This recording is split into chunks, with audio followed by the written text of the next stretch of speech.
Como é que você pode defender, como é que você pode pretender não ser completamente incongruente e dizer, olha, o Estado está quebrado e não pode gastar com infraestrutura, educação, saúde, mas ele pode aumentar a taxa, pode e deve aumentar a taxa de juros, como aumentou no Brasil agora, em mais de 10 pontos de percentagem, que, sob uma dívida de 80%, 85% do PIB, é 8,5% do PIB de transferência de gastos, ou seja, de gastos fiscais, de gastos para os detentores da dívida pública, que são os agentes mais ricos superavitários da economia.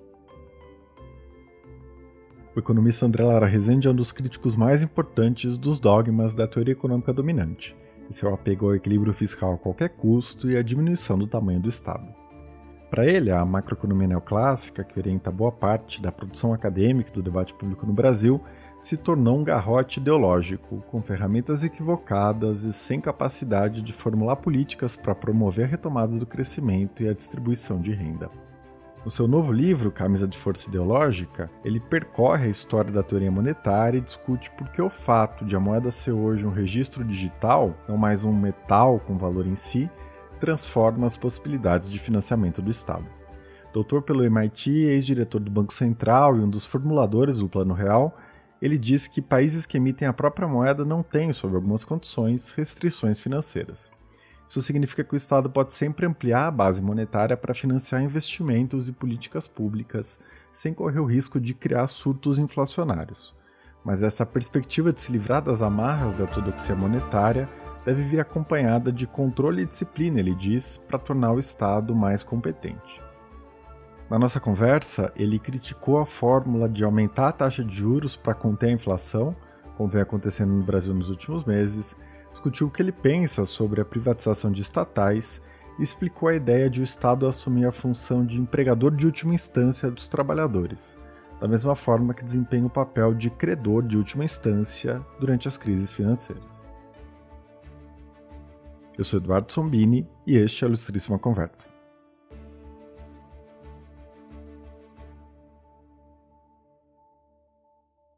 André, seja muito bem-vindo à Ilustríssima Conversa, é um prazer ter você aqui. Obrigado, Eduardo, o prazer é meu. Bom, nos últimos anos você vem desenvolvendo uma crítica bastante consistente à macroeconomia dominante, né, de matriz neoclássica.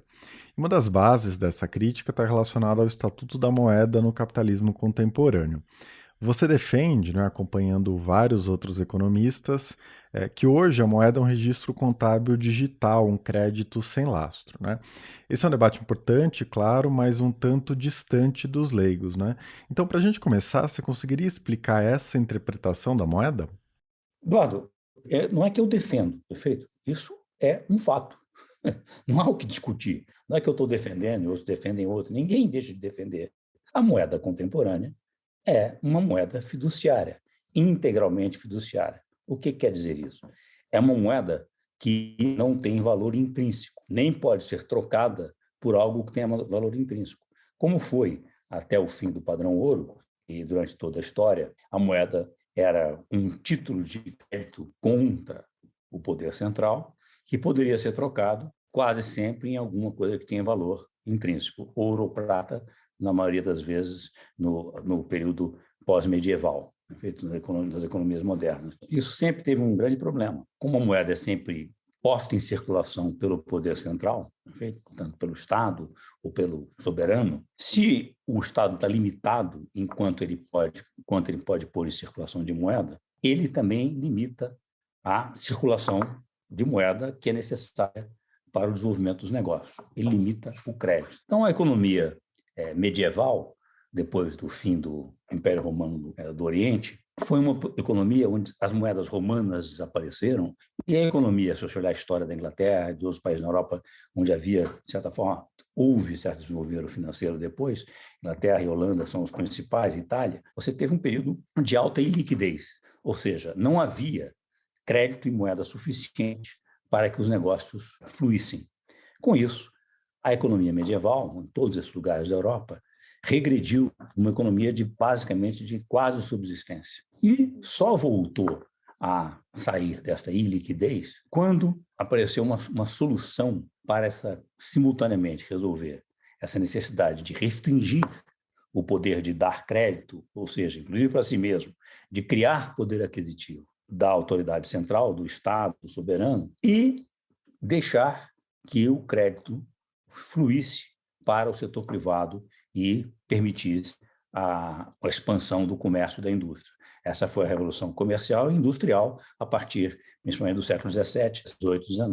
Muito bem, a solução para isso, porque sempre houve uma preocupação de restringir os gastos do poder central, do soberano, do rei, que tendem a ser gastos com os picos, né, de interesses deles, e não gastos de interesse da sociedade. De certa forma, então, a solução do padrão ouro, que foi dizer, olha, o Estado, a moeda primária do Estado, continua a ter lastro metálico, valor intrínseco, pode ser sempre trocado por algo de valor intrínseco. Mas o crédito bancário está livre para expandir. Então, se criou um sistema bancário que expandia crédito.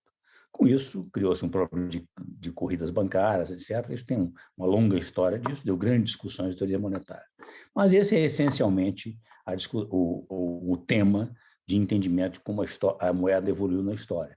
E, a partir do início do século XX, com o fim da Primeira Guerra Mundial, a Primeira Guerra Mundial forçou o abandono do padrão ouro. Por quê? Em situações de guerra, a ideia de que o Estado está limitado enquanto expandir seu crédito tende a desaparecer. As pessoas dizem, não, é um motivo de força maior, o Estado pode expandir seu crédito. O Estado sai muito endividado e não tinha mais como voltar ao padrão ouro da pré-guerra. Essa tentativa de voltar ao padrão ouro foi feita na Inglaterra, e voltar à paridade do ouro do pré-guerra foi muito criticada por Keynes e provocou uma profunda recessão. Isso acabou, desistiu-se de voltar à paridade do ouro pré-guerra e, mais à frente, em Bretton Woods, depois da Segunda Guerra Mundial, acabou-se, para todos os efeitos práticos, a nosso padrão ouro. Todos os países do mundo passaram a ter moeda exclusivamente fiduciária. Certo. E a moeda fiduciária, né, que não é muito diferente de um título da dívida pública, transforma o Estado em um agente sem restrições financeiras, né? Então, sob algumas condições, seria sempre possível emitir moeda para fazer gastos públicos sem consequências desastrosas. Essa é uma implicação super importante, né? Eu queria que você explicasse esse raciocínio, né? Como uma coisa leva a outra. Deixa eu qualificar um pouco essa observação.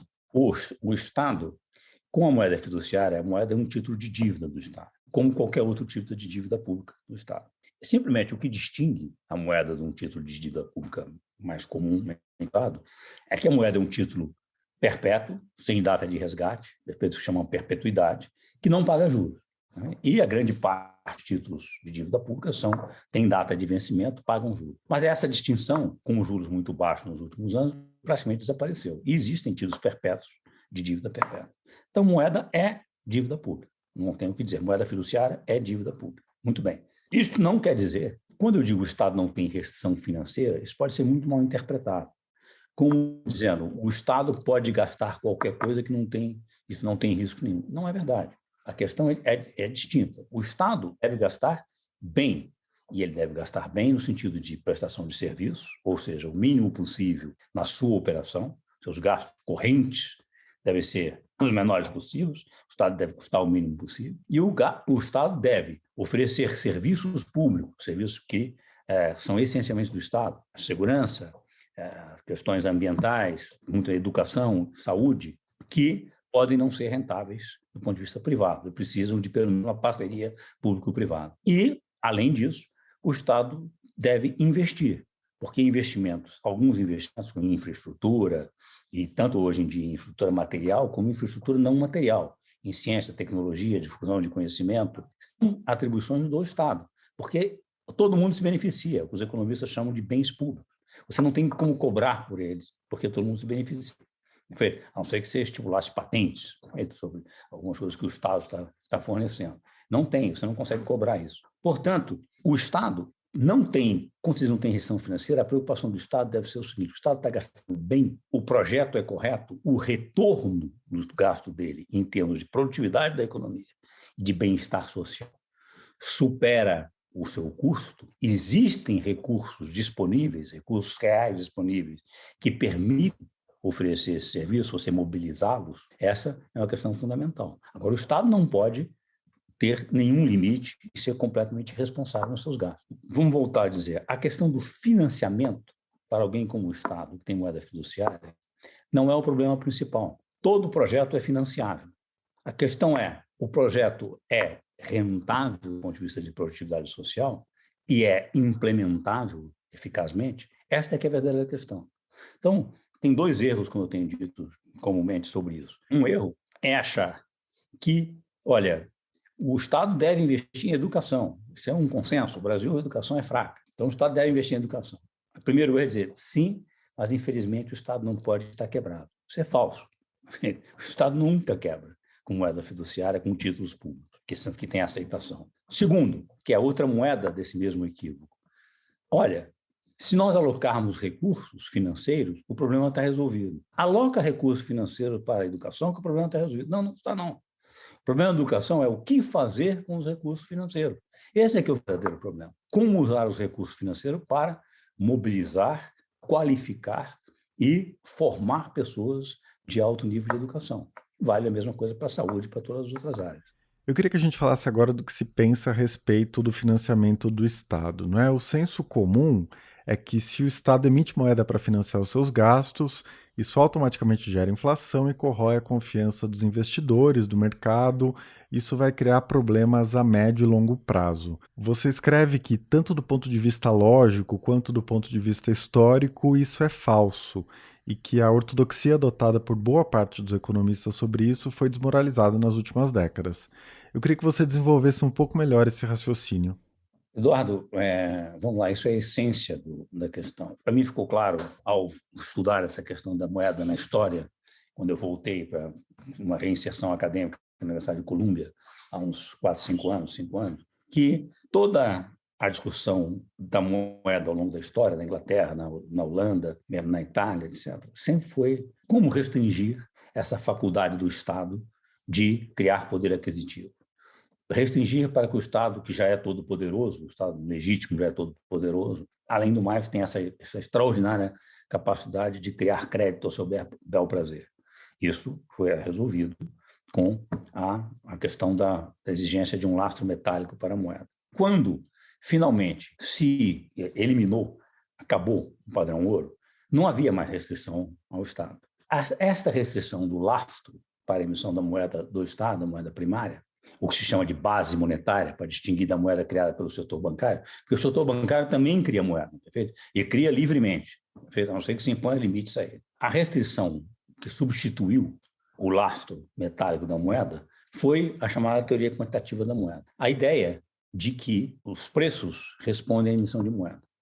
Se você emite mais moeda do que o crescimento nominal da renda, existe uma relação proporcional de 1 para 1 entre emissão de moeda e renda nominal. Se você emite mais moeda do que a renda real está crescendo, você provoca inflação. Essa teoria quantitativa da moeda, que é uma equação muito conhecida, todos os cursos básicos de macroeconomia, etc. Ela, na verdade, ela é originalmente devida a David Hume, mas no século XX, vendida e incorporada em todos os manuais de economia, sobretudo por Milton Friedman e a Universidade de Chicago, com a teoria monetarista. A moeda é uma questão, a inflação é em todo e em qualquer lugar um fenômeno monetário, que é um adágio de Milton Friedman. Isso já tinha sido muito criticado, sobretudo depois a crítica mais assim contundente por Knut Wicksell, um economista sueco, na virada do século XIX para o século XX. Knut Wicksell escreveu um livro mostrando que, olha, para criticar a teoria quantitativa da moeda. Ele disse, olha, acontece que nós não temos um substituto para pôr no lugar dela, não sabemos o que pôr.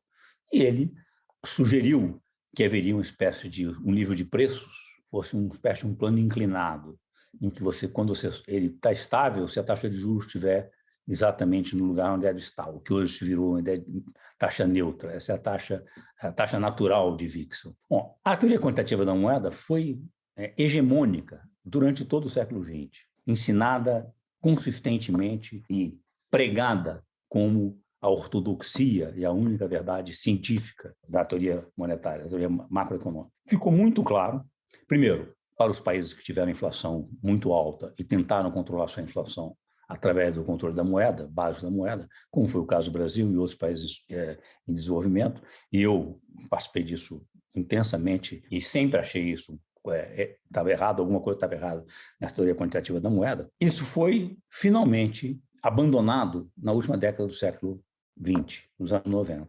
Eu, que fui diretor do Banco Central de Política Monetária nos anos 80, para mim já estava claro.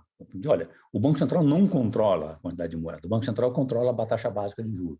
E não há relação entre a taxa básica de juros e a quantidade de moeda. E isso estava muito evidente. Isso foi reconhecido nos anos 90, sobretudo nos trabalhos de alguns economistas americanos e ingleses, e Ben Bernanke, inclusive um deles, que foi meu colega no MIT e depois foi presidente do FED, do Banco Central americano. E, com isso, abandonou-se a teoria quantitativa da moeda. Nos cursos de pós-graduação, de PhD, ninguém mais fala em teoria quantitativa da moeda. Perfeito? Sumiu completamente a teoria quantitativa da moeda, ela foi para debaixo do tapete sem que ninguém explicasse como é que ela foi ensinada durante tantos anos. Mas, de qualquer forma, ela continua viva, porque qualquer analista não técnico de economia, e mesmo alguns economistas renomados, quando se confundem sobre a inflação, porque eles não têm explicação sobre a inflação, eles recaem para a teoria quantitativa da moeda. Olha, houve emissão excessiva, como está ocorrendo agora, depois da pandemia, nos Estados Unidos. Não é majoritariamente verdade na Europa. A Europa entendeu definitivamente que, depois do que houve de expansão monetária, com o quantitative easing, o QE, efeito que foi introduzido com a grande crise financeira de 2008, expandiu a base monetária, foi multiplicada por 10 vezes nos Estados Unidos e mais do que isso em outros países e outros bancos centrais. Depois, já com 10 vezes de expansão, durante 10 anos até a pandemia,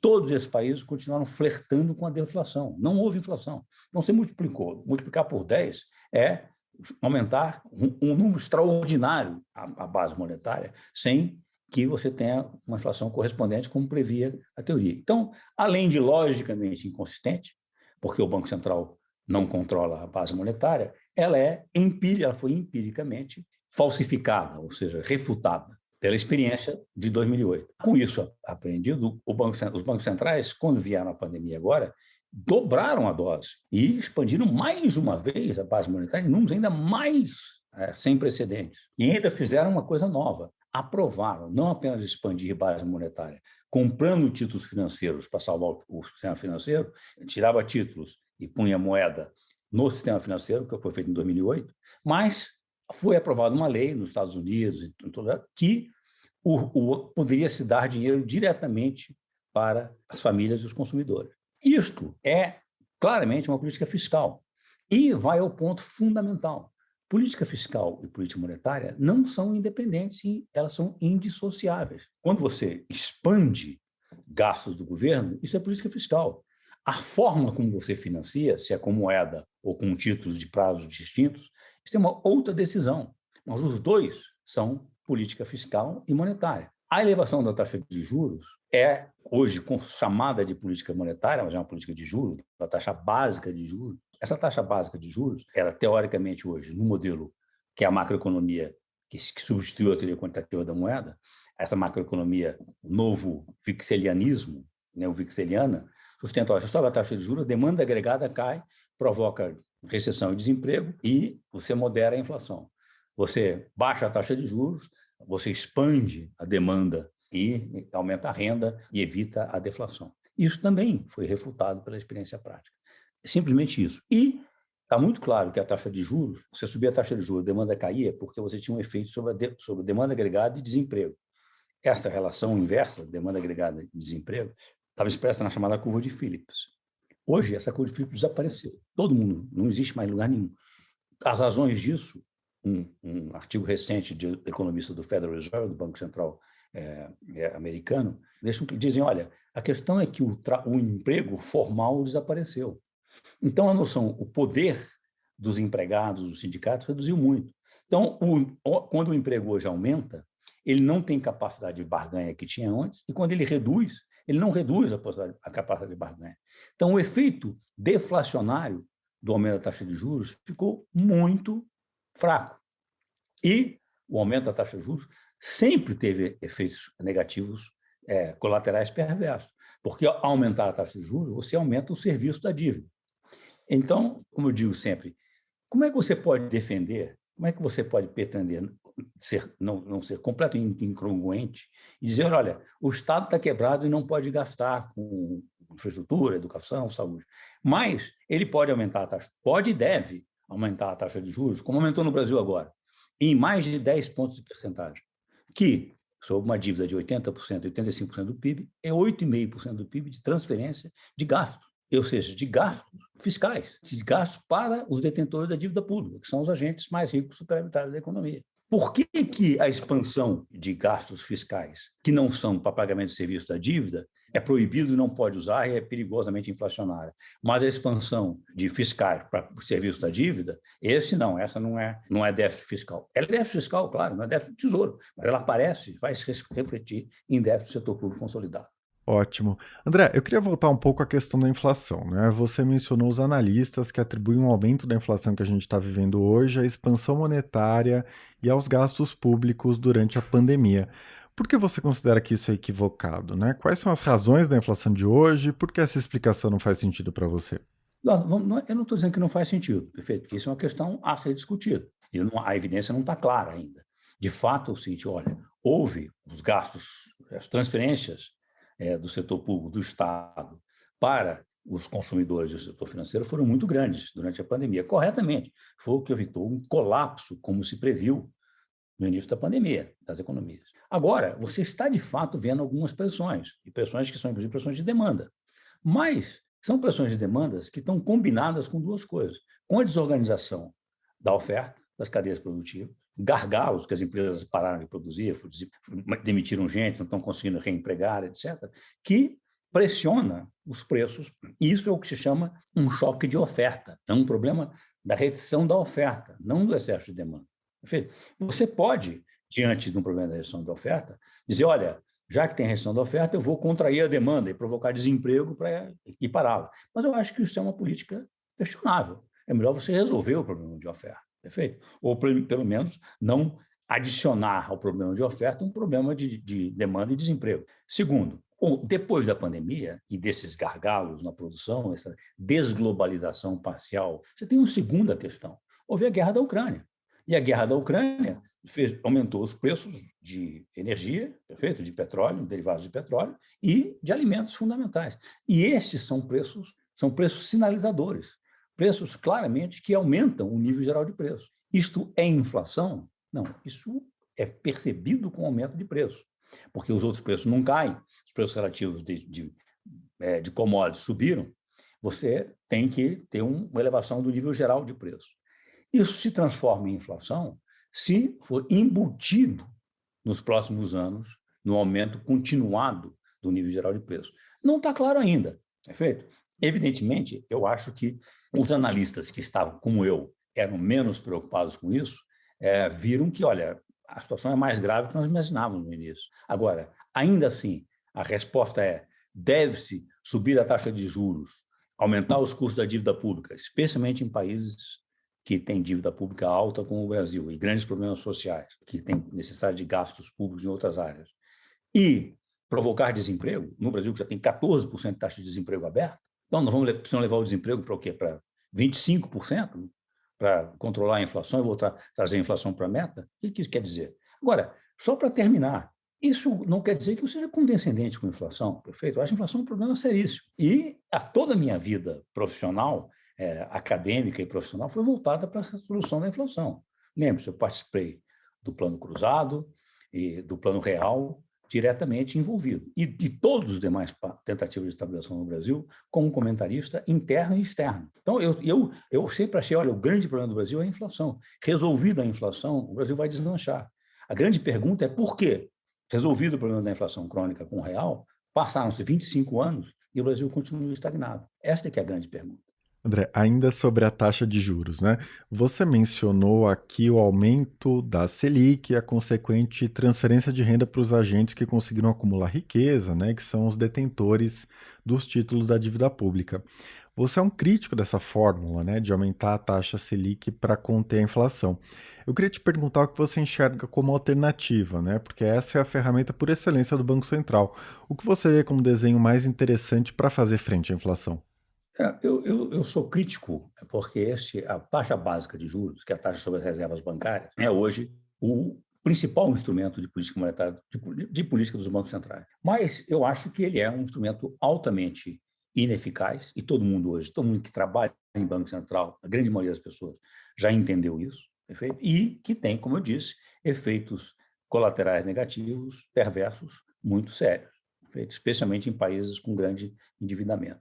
As pessoas não entendem que a dívida pública, por questões contábeis, isso é contabilidade, é a contraparte, ele é um passivo do Estado e um ativo do setor privado. Não estamos falando com a economia fechada, esquece o resto do mundo, por enquanto não muda muito isso, perfeito? Se o Estado expande o seu passivo, ele expandiu o ativo, a riqueza do setor privado. Se o Estado fosse capaz de ter sistemáticos superávites nas suas contas e reduzir sua dívida pública a zero, ele iria reduzir a praticamente zero a riqueza financeira do setor privado. O setor privado, a dívida interna é o espelho, a contraparte do ativo financeiro do setor privado.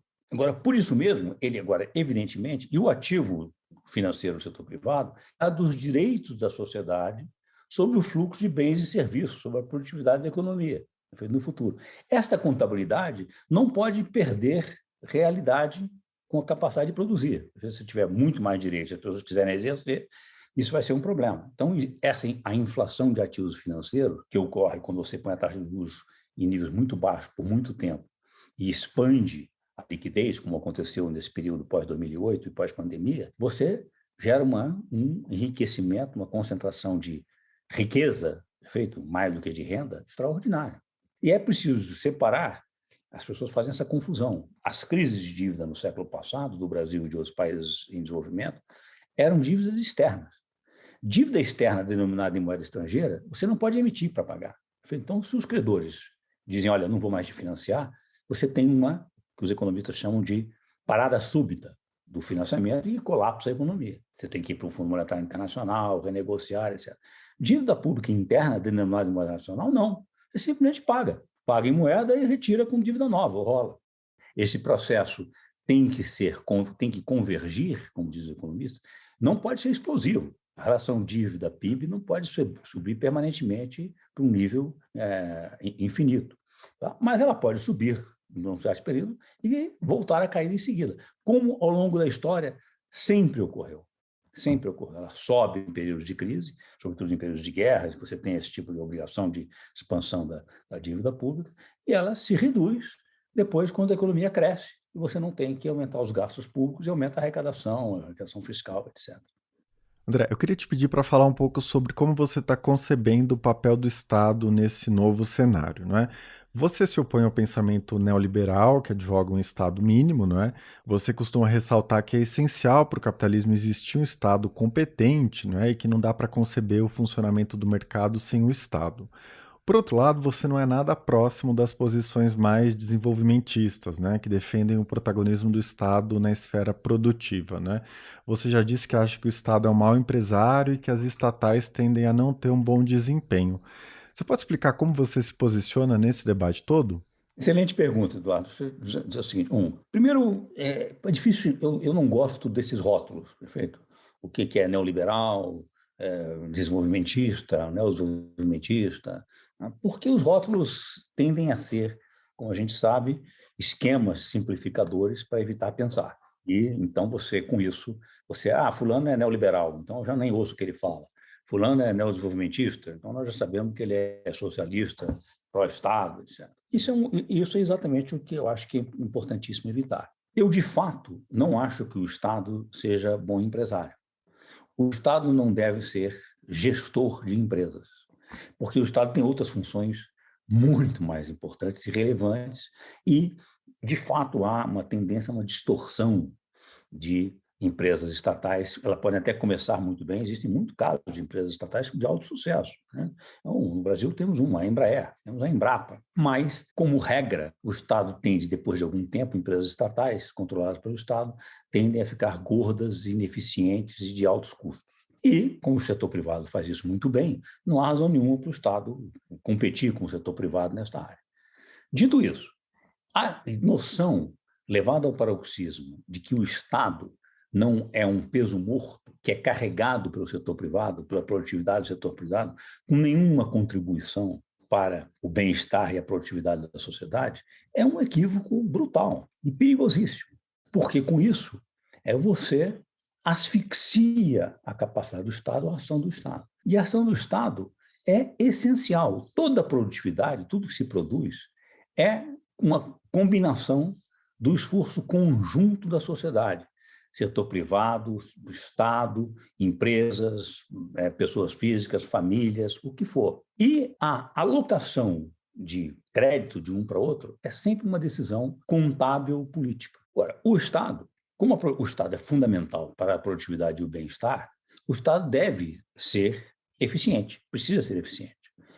A economia, mercado, só existe com regras e leis, né, que são cumpridas e respeitadas, capacidade de impor limites, etc. E com um Estado que é competente e legítimo. É a perda de legitimidade do Estado que desorganiza essa contabilidade social que se reflete na moeda, nos ativos e passivos financeiros do setor público e do setor privado. Deixa eu dar um exemplo prático sobre isso.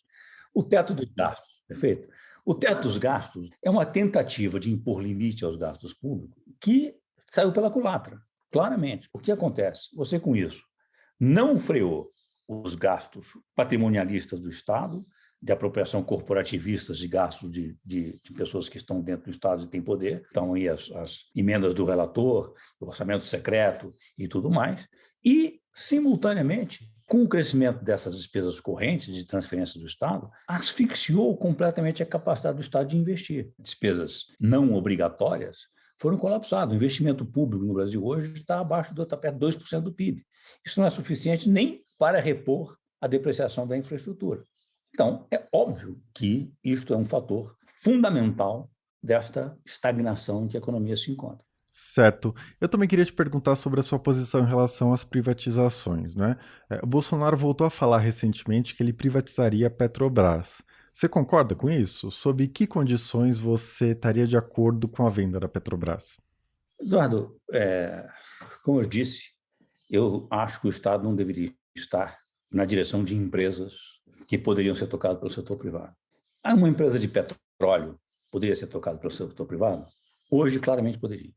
Lá atrás, nos anos 50, quando a Petrobras foi fundada, a ideia de que o Estado, que foi capaz de criar, de investir, criou um monopólio do petróleo, tinha lá suas razões de ser. Hoje, muito provavelmente, não tem razão de ser. Então, a empresa poderia ser privatizada. Porque se você privatiza uma empresa monopolista, você está dando um poder extraordinário para essa empresa, né, de fixar preço e ter lucros extraordinários. O que está acontecendo agora com a Petrobras é um exemplo típico disso. Perfeito? Há um aumento extraordinário dos preços de petróleo no mundo por causa da guerra da Ucrânia. Perfeito? A Rússia interrompe seu fornecimento, tem um embargo com o petróleo russo, e subiu os preços de petróleo. A Petrobras tem lucros extraordinários e repassa isso, tem uma política de repassar preços. Por quê? Porque empresa privada não pode, tem que maximizar o lucro dos seus acionistas. Falso. Uma empresa privada que é monopolista, e a Petrobras é monopolista em grande parte da oferta de petróleo no Brasil, ela tem outras responsabilidades. A Inglaterra, o governo conservador da Inglaterra, que privatizou a empresa de petróleo estatal inglesa no período Thatcher, agora está impondo um imposto extraordinário sobre a estatal de petróleo para subsidiar certos setores que estão perdendo com a inflação. Então, claramente, essa discussão está desfocada. A Petrobras poderia ser privatizada, mas se ela fosse privatizada hoje, nós teríamos um maior problema, porque é o seguinte, o acionista... E hoje, eu não sei exatamente o percentual, mas um altíssimo percentual dos acionistas privados da Petrobras são estrangeiros. Então, e a Petrobras, ao aumentar os preços, repassar preços de acordo com os aumentos de preços internacionais, coisa que ela não pode deixar, ela vai ter que fazer de uma forma, mas ela pode amenizar essas flutuações. Ela poderia amenizar as flutuações. Para isso, uma forma, inclusive, de amenizar as pressões inflacionárias que advêm daí e os custos sociais disso. Mas, se ela fosse privada, ela repassaria isso ainda mais agressivamente, né, do que hoje. Então, ela estaria taxando, de certa forma, por causa dessa situação circunstancial, excepcional, de guerra na Ucrânia e de corte de suprimentos de petróleo internacional, taxando toda a sociedade brasileira como um todo, para transferir recursos para os acionistas privados. Então, a questão exige uma análise cuidadosa, perfeito?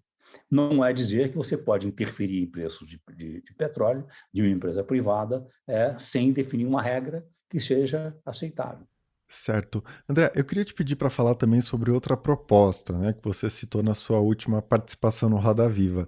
Essa ideia do Estado como empregador de última instância, né, da mesma forma que ele desempenha o papel de credor de última instância, socorrendo os bancos em crises financeiras. Como isso poderia funcionar?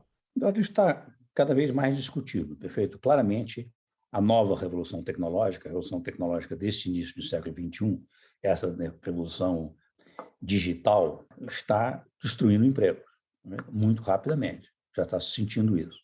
Sobretudo, desemprego na economia material, perfeito? Nas indústrias. Ela pode até criar empregos, outros tipos de empregos, mas ela está destruindo empregos na indústria tradicional, mesmo por mais competente que ela seja. Esse processo, você não tem como evitar isso, não pode querer frear o avanço da tecnologia, porque sem correr o risco, ou certamente se tornar não competitivo e internacionalmente e criar gargalos de todos os tipos. Mas você deve se preocupar com isso, de conviver com esse problema do desemprego, do novo desemprego provocado pela revolução tecnológica, de uma forma que você não tenha custos sociais extraordinários, desorganização familiar, suicídios, depressão, que é sabido do desemprego. A questão de transferência de uma renda mínima é uma solução paliativa, mas ela não resolve o problema de autoestima das pessoas, da ideia de que eu contribuo para a sociedade. Então, é muito mais interessante que você crie, complemente e eventualmente substitua um programa de renda mínima por um programa de emprego garantido.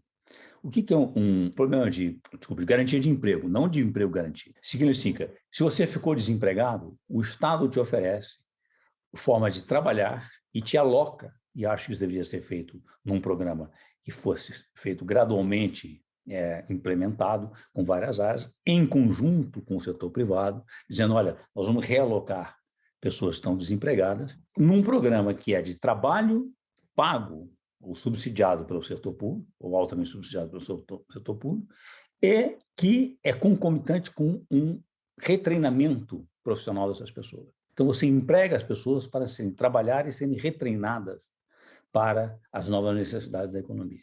Isso poderia ser feito num programa inteligente do setor público, coordenado com o setor privado, com entidades de classes empresariais, com grandes empresas, com pequenas empresas, com estados e municípios, de forma que você vai gradualmente criando esse programa para que ele seja implementado. Além dos efeitos de minoração do emprego e de educação profissional, que é muito importante, você teria um componente anticíclico. Quando a economia desaquece e o desemprego aumenta, essas pessoas são empregadas, têm alguma renda e modera essa contração da economia. E, quando a economia aquece, essas pessoas saem do emprego, da garantia do emprego, e vão para o setor privado. E, com isso, aumenta a oferta de trabalhadores e despressiona a questão dos preços e o aquecimento da economia. Bom, eu queria agora trazer um trecho do livro, né? Você escreve que a teoria monetária, desde os seus primórdios, é um arcabouço conceitual que, sob a pretensão de neutralidade científica, sempre teve como objetivo restringir o poder estatal e expandir o crédito e criar poder aquisitivo. Ou seja, ao longo do livro você tenta apontar o caráter ideológico da macroeconomia, né, que tenta se camuflar a partir de preceitos científicos e, portanto, irrefutáveis, né? Eu queria te perguntar como você está vendo a situação atual, né? Você enxerga o debate macroeconômico no Brasil se afastando desses dogmas ideológicos, né, questionando mais abertamente esses fundamentos que você critica, ou você acha que tem uma inércia grande ainda que precisa ser ultrapassada? Eduardo, na origem da teoria econômica, chamava-se economia política. Adam Smith, David Hume, todos eles falavam em economia política.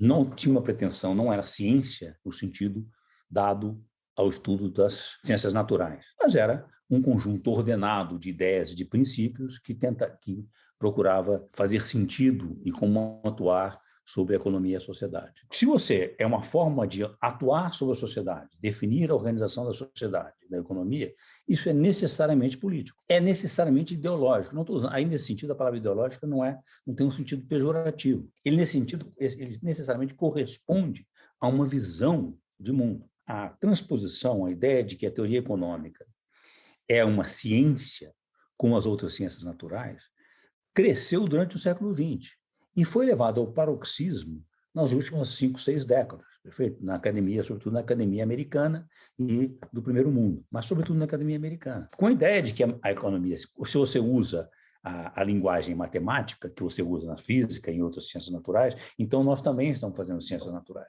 Não, você está simplesmente tornando opaco para quem não sabe falar a linguagem matemática, a capacidade de compreender.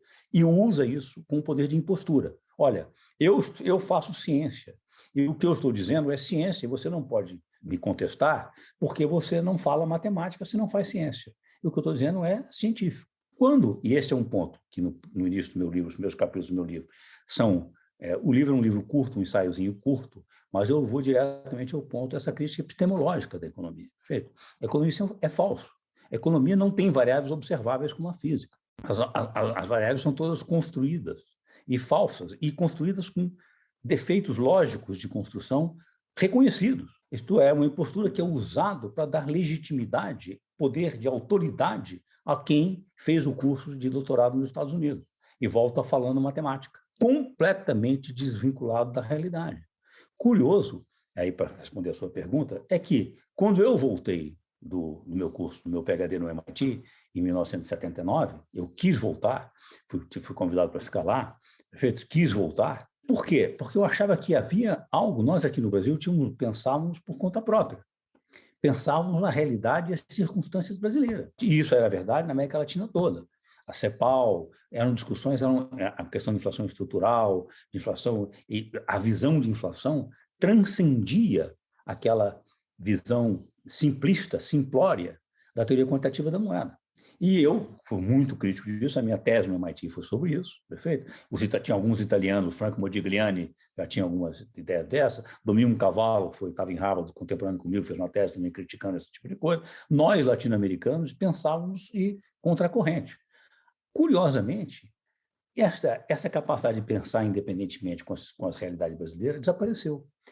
A academia brasileira hoje, academia neoclássica, porque tem vários centros de economia que não correm isso. Mas vamos dar um exemplo.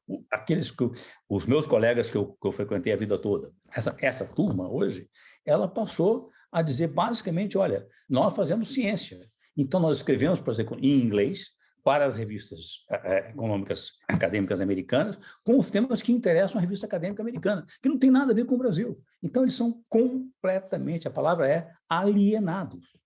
E se você não fizer isso, você não avança na carreira acadêmica. Agora, aí você faz isso, depois você consegue prestígio acadêmico, sai da academia para ser diretor do Banco Central, ou diretor de um órgão público, do BNDES, o que for, e sem ter noção da realidade, repetindo esses dogmas que hoje são prevalentes, foram prevalentes lá fora. Concluindo a sua pergunta, lá fora já está em grande revisão. Os bancos centrais todos, inclusive o Fed, têm publicado inúmeros artigos de economistas do Fed, críticos, muito críticos, dessa economia mainstream neoclássica. O Banco da Inglaterra, 2 anos atrás, publicou um manual sobre teoria monetária absolutamente crítico. Perfeito? A Europa inteira já entendeu, perfeito? A questão de que isso estava completamente equivocado. Agora, no Brasil, o Fundo Monetário Internacional, a nova economista-chefe do Fundo Monetário Internacional, essa indiana jovem, também PhD pelo MIT, perfeito? E como se diz lá, a presidente do fundo, não é presidente, como é que chama? Bom, do Fundo Monetário Internacional, já são críticas dessa ortodoxia. Curiosamente, no Brasil, sobretudo entre os economistas que aparecem na mídia, que têm espaço na mídia, esse dogmatismo continua absolutamente impenetrável. André, para a gente encerrar, eu queria te pedir para falar sobre um trecho do prefácio do livro, né? Você escreve que, sem uma visão alternativa, sem compreender por que atolamos de forma tão dramática, quando se imaginava que iríamos retomar o caminho do desenvolvimento, do bem-estar, corremos o risco de seguir o triste roteiro do meu estado do Rio de Janeiro em direção à falência institucional. O que você considera mais importante para evitar esse triste roteiro? Essa é a pergunta fundamental para mim, Eduardo. E ela remete à questão que nós estávamos falando desde o início. O que ocorreu no Rio de Janeiro foi a falência do Estado. O Estado perde legitimidade, se fragmenta e é incapaz de prestar os serviços públicos que ele deveria prestar e é ocupado por interesses espúrios de corporativistas, ou na expressão de Raimundo Fauro, patrimonialista, dos seus próprios interesses, dos seus próprios ocupantes. O Estado acaba perdendo legitimidade.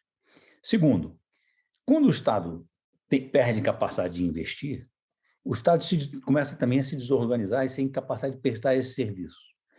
Onde o Estado não entra com o seu direito legítimo, legal e legítimo, institucional, de exercer o poder de polícia, o vácuo é preenchido por gangues locais.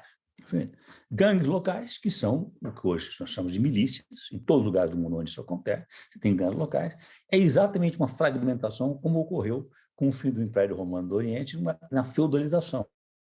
Você desorganiza os poderes centrais e tem poderes fragmentados de tribos, de turmas, de milícias que fazem acordos e brigam entre si, na base de impor pela violência a sua autoridade. Impor pela violência e pela oferta de proteção. Depois, essas milícias passam a controlar as comunidades, a virar pequenos empresários, elas começam a controlar, como no Rio de Janeiro, a venda de gás de botijão, 80% feito pelas milícias. Eu vi esse dado outro dia, extraordinário. Depois ela começa a controlar, elas oferecem nas favelas, nas comunidades, internet, telefonia, tudo vai passando a oferta legal. Obviamente, oferece um preço mais barato do que o sistema oficial. E você chegar para os usuários desses, dizer, você quer agora que o Estado tome conta aqui de novo e os seus serviços, aquilo que você paga R$270 por mês, já pagar 480? Ele fala, não. Continuo com a milícia. Então, eu ofereço um serviço mais barato. Depois, olha, você quer lidar, a sua aliança é com a milícia ou com a polícia que entra aqui, mata todo mundo e vai embora e deixa você com a milícia de novo?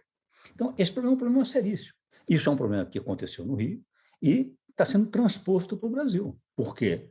O bolsonarismo, de certa forma, é a transposição desta doença brasileira para a medula, doença carioca para a medula do país. E precisa ser revertido rapidissimamente, porque eu já acho que o Rio de Janeiro não tem como ser revertido sem um processo nacional de reversão disso. Agora, isso não é um problema só brasileiro. O México é exatamente assim. Você tem o narcotráfico controlando áreas, controlando os negócios. E o que acontece? Os grandes empresários mandam seus filhos para estudar fora, passam suas famílias todas a morar fora, vêm para cá, raramente entram num carro blindado e saem e voltam, e são empresas multinacionais que operam aqui. E fazem um acordo com as milícias, dizem assim, olha, vocês operam os pequenos negócios e nós operamos os grandes negócios transnacionais. É isso. E continua, e a economia continua de uma forma trágica. Esta é a grande questão. Como se diz, você chega a uma situação de desorganização da economia e miliciana e ocupação do Estado, ilegítima do Estado, tanto pela esquerda como pela direita. A ideia de que você só chega a essa desorganização pela esquerda, como foi o caso da Venezuela, é falsa. Inclusive porque Hugo Chávez começou como um líder militar de direita e inverteu e depois ficou de esquerda. Tanto faz. E as lideranças populistas de direita são tão perigosas como a de esquerda. Veja agora o risco que temos de eleger uma liderança demagógica de direita na Colômbia. É exatamente o processo está em todo lugar. E para a gente encerrar, né, eu queria te pedir para dar uma ou mais indicações, né, de livro, filme, série, o que você quiser, para aprofundar nos temas que a gente discutiu. Tanta coisa. Eu recomendaria dois livros que me vieram à cabeça imediatamente. O último livro da Mariana Mazzucato, aliás, acho que é o penúltimo, sobre o Estado empresarial. Eu recomendaria o livro do Michael Sandel, professor de Direito de Filosofia da Universidade de Harvard, o chamado... É um mito da meritocracia, sobre a crítica à meritocracia. Muito interessante, muito importante, acho que isso é uma coisa fundamental. Bom, não vou me estender, tá? Porque são tantos. Vamos Vamos a isso. Maravilha. Eu fiquei lembrando, na verdade, de um documentário de 2010, se não me falha a memória, né? Não sei se você conhece o Inside Job, sobre os bastidores da crise de 2008, como o governo americano se mobilizou para salvar o sistema financeiro, né? E toda aquela discussão sobre como os chefes dos bancos nunca foram responsabilizados. Então, lendo o livro, eu fiquei lembrando desse documentário e queria indicá-lo aqui. Eu acho que o documentário é muito interessante. Eu acho que ele carrega um pouquinho nas tintas de crítica. Isso é verdade, eu concordo com você. Eu não sou tão crítico naquela situação, e a ideia de você criminalizar. Eu sou muito contra essa ideia de tudo ser criminalizado e discutido na justiça e botar na cadeia. Há muitos anos que eu trabalho com a ideia de... Comecei a ler o livro do Alexis de Tocqueville, Democracia na América, e ele e o colega dele, o amigo dele, foram lá para fazer um estudo sobre as prisões americanas. E prisão e para voltar para a França. Eles eram funcionários públicos do Estado francês pós-revolução, embora os dois nobres, aristocratas. E essa questão de prisão, de punição, de crime e castigo, essa é muito importante. E eu acho que essa ideia de punir e de essa obsessão de ver culpados é muito perigosa, muito disruptiva do espírito comunitário e da sociedade e da própria democracia. Muito bom. O André Lara Rezende é autor de Camisa de Força Ideológica, Crise da Macroeconomia, que acabou de ser publicado pela Portfólio Penguin, selo da Companhia das Letras. André, eu queria agradecer muito a sua participação aqui, foi um prazer enorme falar com você. Bonito gato, gostei dele. Ela adora vir aqui quando eu estou fazendo entrevista, ela vem se mostrar aqui. Eduardo, muitíssimo obrigado. Os temas são muitos, um dia voltamos a falar sobre os próximos. Com certeza. Este foi o Ilustríssima Conversa. Eu sou Eduardo Sombini e a edição de som foi feita pelo Rafael Conkle. Na descrição desse episódio você encontra o link dos livros que a gente recomendou no final. A gente se vê daqui a 2 semanas. Até lá!